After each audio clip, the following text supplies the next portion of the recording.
Bonjour à toutes et à tous. Donc en tant que comité éthique, on a tenu en cette période un petit peu charnière de Nouvelle Donne à vous présenter synthétiquement un petit peu le travail qu'on a essayé de fournir ces derniers mois. Donc je laisse la parole à Sébastien pour vous présenter un peu notre travail. Donc, bonjour à tous. On tenait effectivement à se présenter et à rendre compte de ce qu'on a effectué depuis l'année dernière où le comité éthique a été constitué. Donc à la base on était 24 membres, 12 tirés au sort, 12 élus sur des dossiers et face à un jury. On s'est mis au travail quasiment dans le mois où on a été nommé. On a reçu nos nominations, je crois, fin mai, autour du 20, et le 25 juin, c'est ça ? On s'est réunis à Paris justement pour décider de la ligne qu'on devait adopter, pour concrétiser les outils qu'on devait mettre en place pour pouvoir apporter à Nouvelle Donne quelque chose qu'aucun autre parti n'a, c'est-à-dire une force éthique et éviter la corruption et patati et patata, mais avoir vraiment une visibilité et une honnêteté vis-à-vis des adhérents qui devaient être soutenus. Donc, quand on s'est rencontrés, on a mis en place tout un protocole. Ceux qui nous ont adressés l'ont vu. On a créé toute une fiche pour pouvoir avoir un maximum de renseignements et pouvoir statuer en fonction de faits avérés et avec un maximum d'informations et pas seulement sur la dénonciation pour aller vite. On a pu définir nos objectifs, à savoir est-ce qu'on allait intervenir seulement dans le cadre de saisine, est-ce qu'on allait s'autosaisir de certains sujets, à qui on devait rendre des comptes, comment on allait communiquer avec vous. Jusqu'à présent, on n'a pas réussi vraiment à se faire entendre et c'est la raison de notre présence aujourd'hui. Et donc on s'est mis tout de suite au travail au mois de juin. On a fait une réunion fin novembre, début décembre, justement pour voir où est-ce qu'on en était dans vos demandes, dans les saisines, dans ce qu'on avait pu organiser, qu'est-ce qui fonctionnait et ne fonctionnait pas. Ensuite, on a essayé de mettre en place aussi une communication avec les autres comités, ce qui n'a pas été facile. On a dû faire face également pour pas masquer les choses. Par exemple, sur le tirage au sort, il y a beaucoup de gens qui sont partis, on s'est retrouvés amoindris. On a dû mettre en place tous nos outils de communication, d'outils de vote, pour que tout soit tiré à l'unanimité, enfin, pas à l'unanimité, mais on a un débat démocratique à chaque fois qu'on doit statuer sur quelque chose.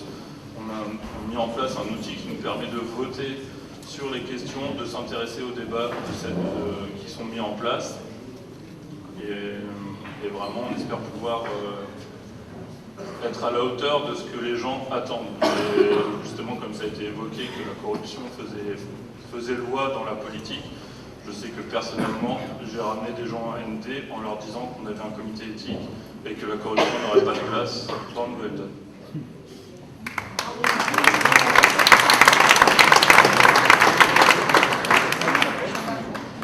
Oui, donc je vais vous exposer très rapidement le type de travail que nous avons fait depuis 6 mois. Parce que comme vient de le dire Sébastien, nous n'avons fonctionné qu'à partir du mois de juin 2015. Et donc le rapport qui va être publié sur le forum de Nouvelle Donne est un rapport qui couvre 6 mois. 6 mois d'activité du comité éthique.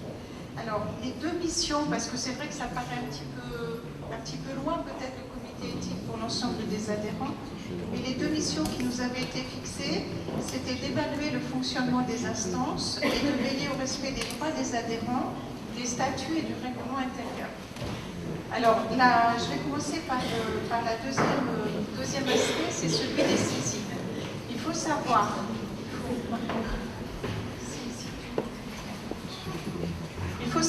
qu'en fait, depuis septembre 2015, nous avions été saisis avant, mais les personnes, la plupart du temps, ont quitté Nouvelle Donne.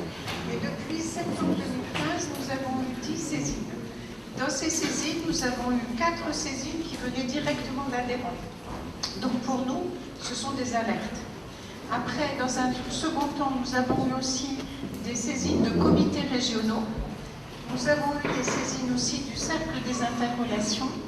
Et nous avons eu, nous-mêmes, nous nous sommes auto-saisis. Voilà, 2 fois. Donc, nous avons, quand on dit autosaisie, c'est-à-dire que questions nous ont été posées. On ne pouvait pas y répondre parce que la forme ou la façon dont c'était posé, les éléments que nous avions n'étaient pas suffisants.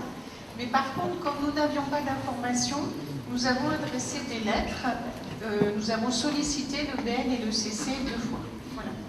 Donc ça, c'est le contenu. Alors, quels sont les problèmes qui ont été posés? Parce que c'est ça qui est intéressant, que ce soit par les adhérents ou par les instances. Donc, les problèmes posés. D'abord, premier point, il y a eu quelques questions, il y a eu des problèmes posés sur l'organisation de l'AMD, la gouvernance. Ça, il y a eu quelques questions posées. Comme nous n'avions pas suffisamment d'éléments et que nous refusons de rentrer dans des débats strictement personnels, ça n'est pas de notre compétence. Nous avons interrogé le VN et le CC sur notamment l'organisation de MD depuis quelques mois, et notamment la task force.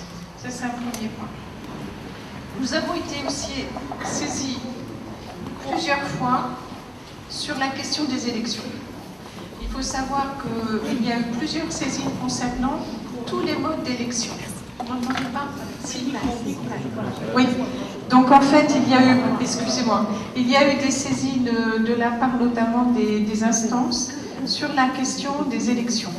Alors, il y a différentes questions. Hein. Les questions principales posées sont comment faire en sorte qu'il y ait des candidats, quels sont les candidats, comment ils sont choisis. Deuxième chose, quels sont les jurys et comment sont-ils composés? Ça, c'est important aussi. Après, les autres questions, c'était est-ce que quand un CT prend une décision, quand un CR prend une décision, il peut être contré par le national? C'était une autre question au niveau des élections. Et après, il y avait aussi le cumul des mandats. Donc voilà, alors à ces questions-là, parce qu'il y a eu quand même 4 ou 5 saisines sur ces questions précises, nous avons décidé, il y a une saisine où nous avons répondu, c'était juste avant les élections. Et les autres questions qui ont été posées, nous avons expliqué aux personnes ou aux instances qui nous avaient saisies que nous répondrions, mais d'un point de vue global, en incluant toutes les questions, puisqu'elles tournent toutes autour des élections et la manière dont elles doivent se dérouler, ou la manière dont elles ne doivent pas se dérouler. Voilà un petit peu. Après, nous avons donc eu, c'est ce que je vous disais, les interrogations sur les rôles des instances et le respect des statuts et de la charte. Et nous avons eu tout à fait dernièrement, et c'est une question intéressante, parce que tout ça a bien sûr des liens avec les projets, le cumul des mandats à l'interne.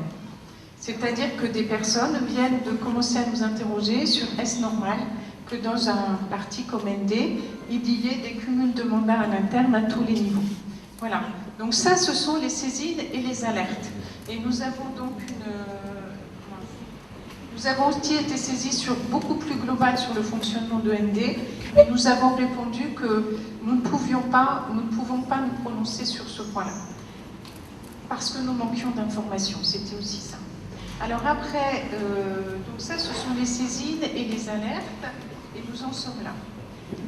À chaque fois qu'une décision est prise sur les questions qui nous sont posées, il faut que vous sachiez qu'elle est prise en accord avec tous. C'est-à-dire que le comité éthique est composé de 24 membres. Il est difficile, comme on l'a dit tout à l'heure, de fonctionner, mais c'est un travail collectif. Il est toujours collectif. On ne produit pas de choses qui n'aient pas été discutées préalablement et où nous n'avons pas obtenu un consensus, au moins un consensus. Voilà. Alors ça, c'était le premier aspect. Le deuxième aspect de notre mission, c'est tout ce qui est audit des instances de nouvelles donnes. Alors là, bon, vous voyez bien qu'on est jeune, on a travaillé avec aucun moyen, il faut dire ce qui est. Si, nous avons eu des moyens au niveau du pôle opérationnel, nous avons les conférences téléphoniques, nous avons les réunions qu'on peut faire à Paris, etc. Mais au niveau financier, nous n'avons aucun moyen. Or, tous les membres du comité éthique sont de diverses régions. Hein, ça va du sud au nord, on en a partout. Donc voilà, on a quand même été confrontés à ce problème financier. Donc après, se pose donc la question des audits. Alors les audits, il y a eu un audit qui a été fait sur les commissions thématiques et le conseil programmatique, je crois. Donc cet audit-là, vous allez avoir un compte-rendu Et cet audit-là nous a permis de voir, et c'était intéressant ce que je disais tout à l'heure, que 13 commissions, enfin, je ne sais plus comment on les appelle, je crois que je me trompe, commissions thématiques sont inscrites au niveau national, que 7 fonctionnent, et qu'il y a effectivement beaucoup de déperditions. C'est ça que nous avons constaté. Déperditions dans la communication, déperditions dans les informations et peu d'utilisation du travail fait et réalisé par les adhérents et les personnes étant dans les commissions thématiques. Et après, là, tout à l'heure, je disais, bon, je rajoute, hein, Sébastien, je voyais que les thèmes non abordés, vous en avez une quinzaine, sont des thèmes fondamentaux. Donc, vous voyez, il y a le travail, il y a le logement, il y a tout ça, pour rejoindre un petit peu ce qui était dit tout à l'heure, se continuer avec le réel, voilà. Donc ça, c'est la première audit qui a été fait, et nous, ce qu'on mettait en avant par rapport à ça, c'est les conclusions suivantes. Mieux organiser le travail, mieux communiquer, être beaucoup plus réactif parce qu'il y a un certain nombre de questions qui intéressent tout le monde et qui doivent être publiées et nationalement et à l'interne. Donc c'était encourager aussi la création de CTN qui sont sur des sujets qu'on n'aborderait pas. Ça c'est important aussi parce qu'il y a des sujets très classiques et puis il y a des sujets qu'on n'aborde pas parce qu'on n'a pas le temps, Et après, dans la construction du programme politique, donc ça c'est directement lié à ce qui se passe aujourd'hui, on pense que les citoyens, enfin les adhérents, qui sont des citoyens et qui travaillent à ND, doivent, dans la mesure du possible, y compris par le biais des CT, travailler sur toutes ces questions-là. Parce que le programme ne va pas se construire uniquement d'en haut, il doit se construire avec l'ensemble des adhérents, et c'est ce qu'on appelle la co-construction aussi. Voilà. Ça, c'était pour l'audit fait à partir des commissions thématiques. Deuxième chose, il y a eu un audit très très rapide parce qu'on a su trop peu d'informations sur les finances. En fait, pourquoi est-ce qu'on s'est posé la question des finances? C'est parce que nous-mêmes, on a été confrontés à cette question-là. Parce que peu de gens nous ont interpellés, sauf une fois on nous a interpellés sur cette question. Donc nous avons simplement sollicité le BN et le CC. Des personnes qui suivaient la comptabilité nous ont donné des informations et des personnes qui étaient habilitées à le faire, hein, bien sûr. Et puis par ailleurs, des questions ont été posées. À ce jour, on ne nous a pas répondu. C'est ça la réalité. Donc nous estimons que nous n'avons pas suffisamment d'éléments pour pouvoir produire quelque chose sur ce qui concerne les finances de ND. Et donc pour l'instant, nous ne pouvons rien dire d'autre. Voilà. Sauf que nous avons été nous-mêmes confrontés à des difficultés. Alors après, il y a un autre travail qui a été fait que vous trouverez dans notre rapport qui sera publié sur le net. C'est un travail concernant la désignation, l'élection, etc. Donc là, vous voyez, on s'est aperçu qu'en fait, au sein de ND, on avait 6 façons de désigner, d'élire, de tirer au sort, etc. Et donc, le comité éthique, pour l'instant, sa position, c'est élection par jury tiré au sort, ou bien tirage au sort parmi tous. Ça, c'est nos deux modes de fonctionnement qui ont présidé à la formation du comité éthique et qui nous semblent démocratiques. Bon. Nous nous sommes posé des questions sur la cooptation et c'est pour ça que nous avons interrogé notamment le BN et le CC lors de la formation de la task force. Mais nous ne pouvons pas dire plus, sinon encourager effectivement une réflexion sur tout ce que cela signifie à l'interne. Je crois qu'on a une...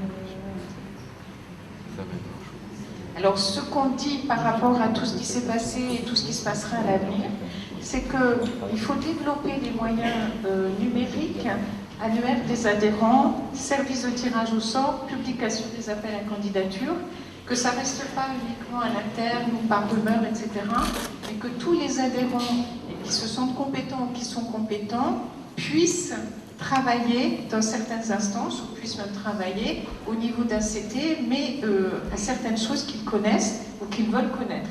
Après, l'anticipation des processus de désignation, ça, nous avons été confrontés à ça, puisque nous-mêmes, nous avons perdu des membres au comité éthique, nous avons demandé à ce qu'ils soient renouvelés, ils n'ont pas été renouvelés.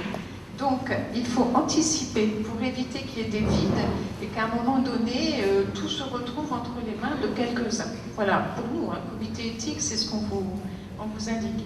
L'information complète des adhérents, alors ça, c'est quelque chose qui manque. C'est-à-dire que, pareil, on est parti un peu de notre expérience. Quand les adhérents décident de participer à quelque chose et de prendre des responsabilités, nous estimons que ND n'est pas assez précis sur ce qu'il attend. Qu'attend-on à ce poste? Qu'attend-on à cette mission? Quelles sont les responsabilités? Est-ce qu'on peut s'engager? Parce qu'on a retrouvé un petit peu, j'allais dire, la société de consommation. On va s'engager pendant 6 mois et puis à un moment donné, on n'en est plus engagé parce qu'on a d'autres soucis. Donc en fait, quelque part, quelles sont les responsabilités? Qu'est-ce que ça signifie par rapport à une organisation collective? Et comment faire pour avoir effectivement une information qui permette à chacun de se décider en son âme et conscience, et en sachant que ça peut être lourd, voilà, entre autres. Et après, nous insistons beaucoup, nous sommes, c'est une proposition, mais nous en avons débattu, nous sommes contre le non-cumul des postes.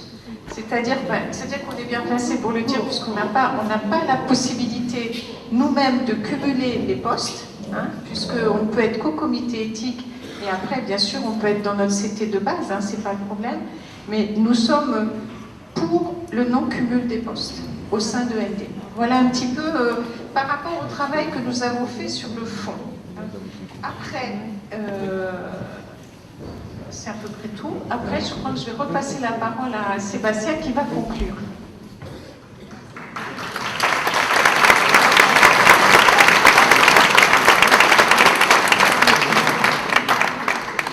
Donc voilà, on espère qu'on aura montré qu'on n'a pas chômé pendant ce temps-là. Effectivement, on a eu affaire à des difficultés de communication, on a mis en place beaucoup de choses. Et sachez que tous les membres qui restent là, on est mobilisés, je ne vais pas dire à fond, on a tous nos vies à côté, on a tous notre travail, notre famille, mais on est toujours aussi impliqués, qu'on travaille toujours autant sur les questions.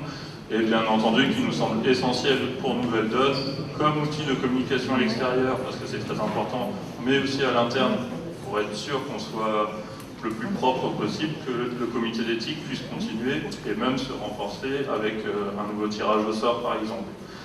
Ensuite, il faut savoir aussi que Catherine n'en a pas parlé, mais parce que ça me revient un petit peu plus personnellement. Depuis 2 mois, on travaille avec quelqu'un, justement, comme il a été dit juste avant, pour produire quelque chose, pour pouvoir amener de nouveaux éléments et une nouvelle visibilité à Nouvelle Donne. Ça nous demande beaucoup de temps, beaucoup d'efforts, de réflexion. On va mettre tout ça en place. Et comme dit, le rapport sera bientôt publié via Internet et il arrivera dans vos boîtes mail. Mais on l'a aussi ici en préambule, il n'est pas fini, mais vous pourrez le consulter à loisir pendant les 2 jours. Je vous remercie beaucoup et j'espère qu'on aura tout ça.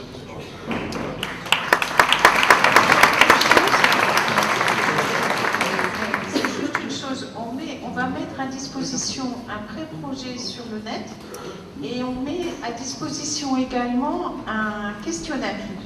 Et donc vous pourrez intervenir avant qu'on diffuse notre projet définitif. Voilà.